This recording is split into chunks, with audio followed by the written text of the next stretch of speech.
I would like to talk about the legal aspects of the recent indictment of James Comey. And the great question, is this delayed justice or is this retribution? When they look at the career of Andrew McCabe and they see that he admittedly lied 4 times under oath, John Brennan, when he lied twice, when James Clapper, the Director of National Intelligence, admitted that he lied once under oath, when we see James Comey admit that he misled the president, not filing that report in FBI files, but putting it in his private safe and leaking it, then we get a larger picture that our bureaucrats had weaponized the CIA, weaponized the FBI, weaponized the Directorate of National Intelligence, lied on numerous occasions and got off. People are very angry.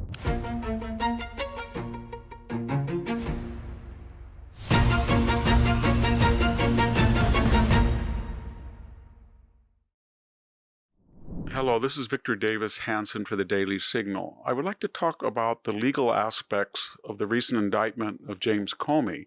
He's been indicted on 2 counts. One, lying to Congress about authorizing his subordinates to leak to the press. He says he didn't. The indictment says he did authorize that. And second, obstructing a congressional investigation by so lying. He says because he didn't lie, he obviously couldn't obstruct an investigation. But what I'm interested in legally is that we're getting the same type of atmosphere that we saw with the Mueller investigation. Before anything had really transpired, we were told that this was a hunter-killer team of professional prosecutors. They were all-stars. They were pros, and they were going to make short work of Donald Trump's legal team and find Donald Trump guilty of colluding with the Russians. 22 months later and $40 million, they found no actionable offense.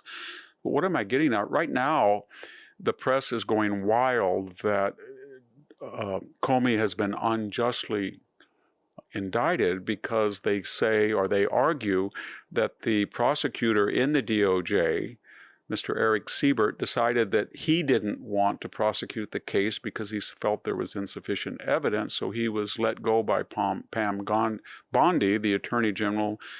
Wink, nod, maybe with the encouragement of Donald Trump, maybe not. And Lisa Halligan, the replacement, has very little experience. She's going to be chewed up in court, and Comey is going to walk. I don't know if that's true or not, but remember, what the indictment says that he did not authorize anybody to leak.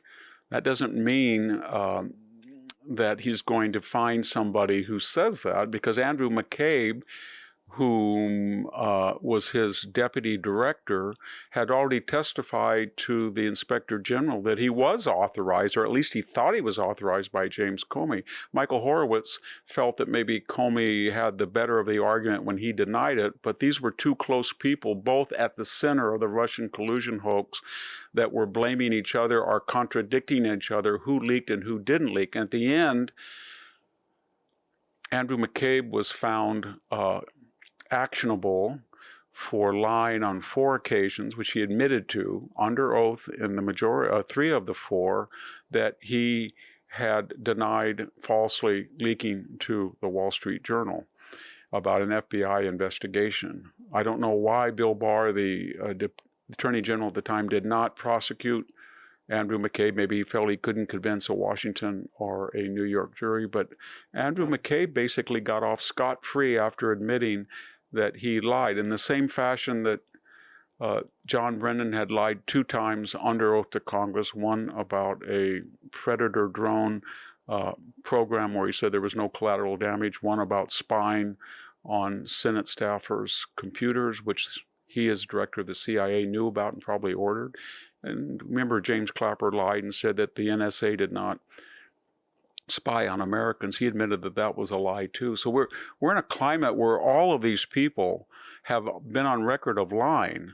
And now the question is, will there be a subordinate who comes forward and says, yes, I did leak to the press, and I did it on the authorization of James Comey, and will there be written evidence? Now, the legal community, given their expertise of the lawyers involved, said that this is very hard to prove and that the prosecuting federal attorney has no experience, and this is political. And I don't know whether that is true or not, but I can tell you that in the great question, is this delayed justice or is this retribution? People are very angry at the Washington legal community and the bureaucracy, because when they look at the career of Andrew McCabe and they see that he admittedly lied 4 times under oath, when they look at this former CIA Director John Brennan, when he lied twice, when James Clapper, the Director of National Intelligence, admitted that he lied once under oath, when we see James Comey admit